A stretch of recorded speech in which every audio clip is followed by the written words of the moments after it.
Mid day মিলে চালের পোকা, ঘটনায় শোরগোল, শুরু রাজনৈতিক দরজা। অভিযোগ পেয়ে স্কুল পরিদর্শক।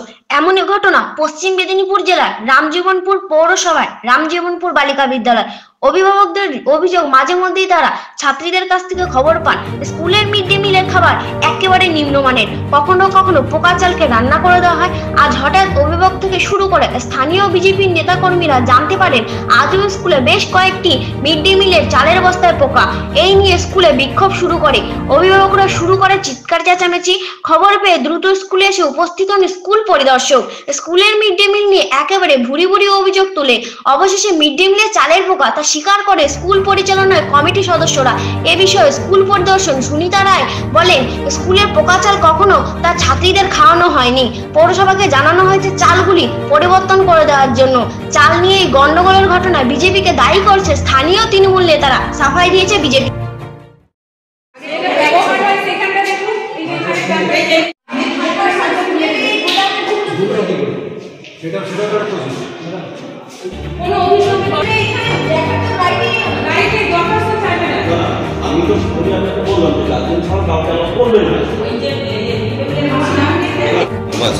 ওনারা যখন এসে তখনই বলা হয়েছে আবার বন্ধ করে দেওয়া।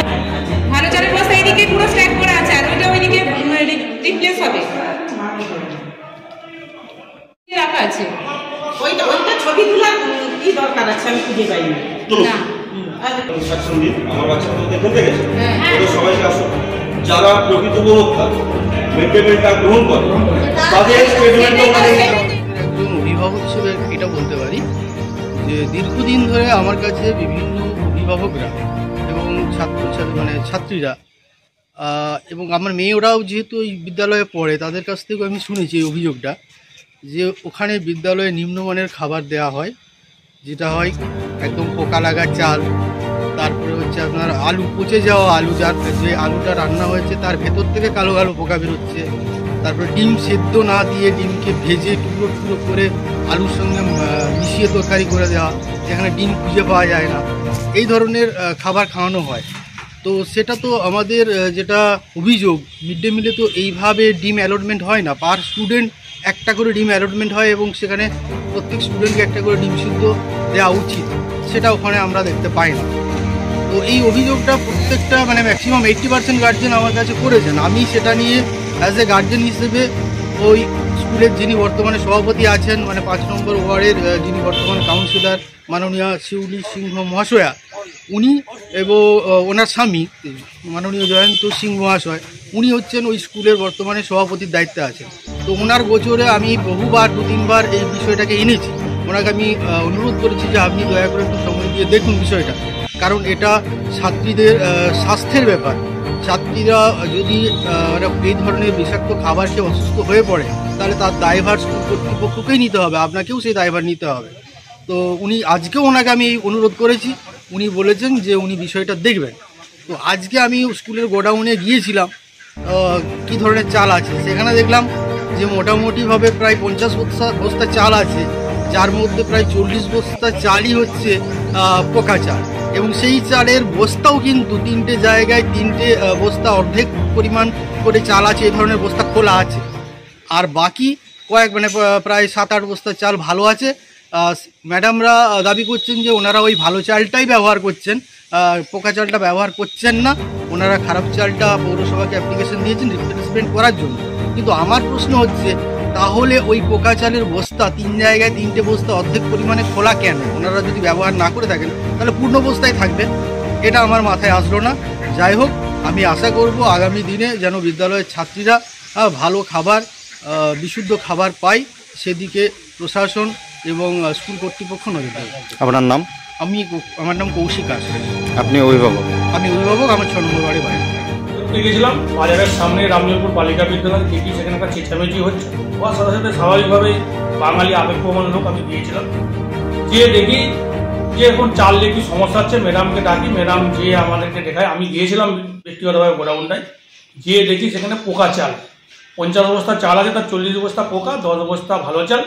কিন্তু ম্যাডাম বলে যে এরকম আমরা ভালো চাল খাওয়াচ্ছি, পোকা চাল খাওয়াইনি। কিন্তু আমার সন্দেহ যে জাগলো একটা জায়গায়, যে 2টো বস্তা দেখলাম আদুরে খোলা আছে, নিশ্চয়ই পোকা চাল খাওয়ায়। আর আমাকে ব্যক্তিগতভাবে অনেক কি বলো গার্জিয়ান ফোন করে বলেছিল, নন্দদা স্কুলে নাকি পোকা চাল খাওয়ানো হচ্ছে। আমরা এর তীব্র প্রতিবাদ জানাচ্ছি যে এখানে মিড ডে মিল, যেখানে মহিলা মুখ্যমন্ত্রী, একটা রামজীবনপুর গার্লসের নাম আছে, সেই গার্লসে কি করে একজন নিম্নমানের খাবার খাওয়ানো হয়। এটুকুই আবেদন করব যাতে নিম্নমানের খাবার না দেওয়া হয় এই স্কুলের মধ্যে। একটা স্কুলের মধ্যে ওরা কি বলতে যাচ্ছে, আমি গিয়েছি যেহেতু আমি বিজেপি করতে, বলছে রাজনীতির রং লাগাচ্ছি, কিন্তু রাজনীতি করতে যাইনি। স্কুল সবার জন্য, স্কুল সবার আগে শিক্ষা দেয় আমাদেরকে, তাই আমরা স্কুলের মধ্যে রাজনীতি করতে চাইনি বলে রাজনীতি করবো না। আমাদের বহু জায়গা আছে, বহু প্ল্যাটফর্ম আছে রাজনীতি করার, যেখানে অবশ্যই। আমি ওখানে স্থানীয় বাসিন্দা, সেই হিসাবে আমি স্কুলে গিয়েছিলাম। কিছু মানে ছাত্রীর অভিভাবক আমাদেরকে বলেছিলেন যে ওখানে খাবারের মান খুব নিম্ন, সেই হিসাবে আমরা দেখতে গিয়েছিলাম। তো ম্যাডামকে বললাম যে আপনারা কোথায় চাল আছে আমাদেরকে দেখান, আমরা দেখলাম যে 40 বস্তা চাল পুরো পোকা, আর 10 বস্তায় মতো চাল ভালো চাল আছে, এবং পোকা চাল এবং ভালো চাল একসাথেই আছে, কিন্তু বলছে আমরা ভালো চাল খাওয়াচ্ছি। কিন্তু ওই বলা আমরা দেখার জন্য আমরা দেখে এলাম যে হ্যাঁ সত্যিই পোকা চাল আছে, এবং আমাদেরকে কোনো ব্যক্তি বলেছিল যে পোকা চাল খাওয়ানো হয় ভালো চালের সঙ্গে মিক্স করে, কিন্তু ম্যাডামরা বললেন যে আমরা চালটা ফেরত দিতে পারি না, কিন্তু দেবো। কিন্তু স্থানীয় এক ব্যক্তি, ওখানকার তৃণমূলের নেতা জয়ন্ত সিং, এসে নানা রকম যে কেন এইসব হবে, আমরা বেশ করেছি, এই নানা রকম আমরা করবো, আপনারা কেন এসেছেন, এইভাবে আমাদেরকে নানা রকমের উদ্ধত্তমূলক কথাবার্তা বললেন। এই আর আপনার নাম? আমার নাম সঞ্জীব ব্যানার্জি। আপনি? আমার 5 নম্বরই বাড়ি। স্থানীয় বাসিন্দা? স্থানীয় বাসিন্দা। আপনি আপনার কাছে যে অভিযোগ পৌঁছেছে এবং যার পরিপ্রেক্ষিতে আপনার আমাদের বিদ্যালয়ে আসা, আপনি কিছুক্ষণ আগে রীতিমতো গোডাউনে গেছিলেন। আপনি দেখেছেন যে 2 ধরনের চালই অবশ্যই সেখানে আছে, যেটা বলবো না খারাপ চাল বা পোকা লাগা চাল, সেটা পোকা লাগা চাল কোনো কারণের জন্য নয়, চালটা একটু ড্যামেজ হয়েছে, সেই চালটাকে সরিয়ে রাখা আছে। আর কারেন্ট যে চাল, মানে নতুন করে যে চাল এসেছে, সেই চালটাকেই ছাত্রছাত্রীদের খাওয়ার জন্য ব্যবহার করা হচ্ছে, এটা সম্ভব। কিন্তু সেই সঙ্গে জানিয়ে রাখি, আমরা যখন এলাম, বিশেষ করে আমি যখন এলাম, তখন দেখলাম যে রামজীবনপুরে কোনো একটি বিশেষ রাজনৈতিক দল বলতে দ্বিধা নেই, বিজেপির যারা করে পরিচিত যারা, তারা রীতিমতো একটা গার্লস স্কুলে এসে দিদিমণিদের রাস্তায় দাঁড় করিয়ে তাদের হ্যারাসমেন্ট করছে। কি কারণে? যে তাদেরকে গোডাউন খুলে দেখাতে হবে চাল ভালো আছে না চাল খারাপ আছে, কোন চাল রাধা হচ্ছে। তো আপনার মাধ্যমে আমি একটা জিনিস বলতে চাই তাদের, যে আন্দোলন করা ভালো, কিন্তু আন্দোলন কোথায় করব, কিভাবে করব, সেটার একটু জানা ওদের উচিত। এটা একটা গার্লস স্কুল, তার ক্যাম্পাস, উইথাউট প্রায়র নোটিশ বা প্রায়র পারমিশন এখানে কারো প্রবেশাধিকার নেই, ইভেন আমারও না। আমাকেও ঢুকতে গেলে ম্যাডামের পারমিশন নিয়ে এখানে ঢুকতে হয়। তো সেই জায়গায় দাঁড়িয়ে তারা যেভাবে আজ ম্যাডামদের হ্যারাস করেছেন, বা যেভাবে রাঁধুনি যারা ছিল তাদের হ্যারাস করেছে, সেটা কিন্তু অত্যন্ত ন্যাক্কারজনক ঘটনা। আমি এর ধিক্কার জানাচ্ছি, প্রথম কথা। দ্বিতীয় জিনিস হচ্ছে, ওনারা মিড ডে মিলের চালটা নিয়ে অভিযোগ তুললেন, একবারের জন্য চোখে পড়ল না যেখানে বাচ্চা ছেলে মেয়ে যারা এই জায়গাটায় পড়ে, এই ক্যাম্পাসের মধ্যে একটা মন্দির আছে ভাঙা, যেটা যে কোনো মুহূর্তে ভেঙে পড়তে পারে, বিভিন্ন জটিলতার কারণে সেটা ভেঙে উঠতে পারিনি, এবং একটা পুরনো বাড়ি আছে যেটাও এত খারাপ অবস্থায় আছে, যেটাও যে কোনো মুহূর্তে ভেঙে পড়ে ছাত্রীদের রীতিমতো ক্ষতি হওয়ার সম্ভাবনা আছে। সেটা নিয়ে কিন্তু তারা কোনোদিনও সহযোগিতা করেননি বা দুটো কথাও বলেননি। মানে শুধুমাত্র রাজনীতিকরণের জন্য আসা এবং রাজনীতি করা, তো এই রাজনীতির ক্ষেত্রটা আমরা স্বাগত জানাচ্ছি, কিন্তু এটা বিদ্যালয়, তাদের মাথায় রাখতে হবে এটা রাজনীতি করার জায়গা নয়।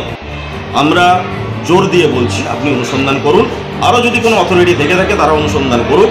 আমরা ছাত্রীদের যেটা উপযুক্ত চাল, খাওয়ার যোগ্য চাল, সেই চালই রান্না করে খাওয়াই। বাতিল যে তাল, তারা আমরা রিকুইজিশন দিয়েছি মিউনিসিপ্যালিটিকে, হয়তো যে কোনো দিন তারা ফেরত নিয়ে চলে যাবে। আমার মনে হয় যে ব্যক্তিটিকে অভিভাবক হিসাবে আনা হয়েছিল, সেও না কোথাও না কোথাও ওইভাবেই তাদের দ্বারা, অর্থাৎ এই বিজেপির দ্বারা প্রভাবিত হয়ে এসেছিলেন, এবং সেটা উদ্দেশ্য। আপনার নাম? জয়ন্ত সিংহ। আপনি? প্রেসিডেন্ট, রামজীবনপুর বালিকা বিদ্যালয়।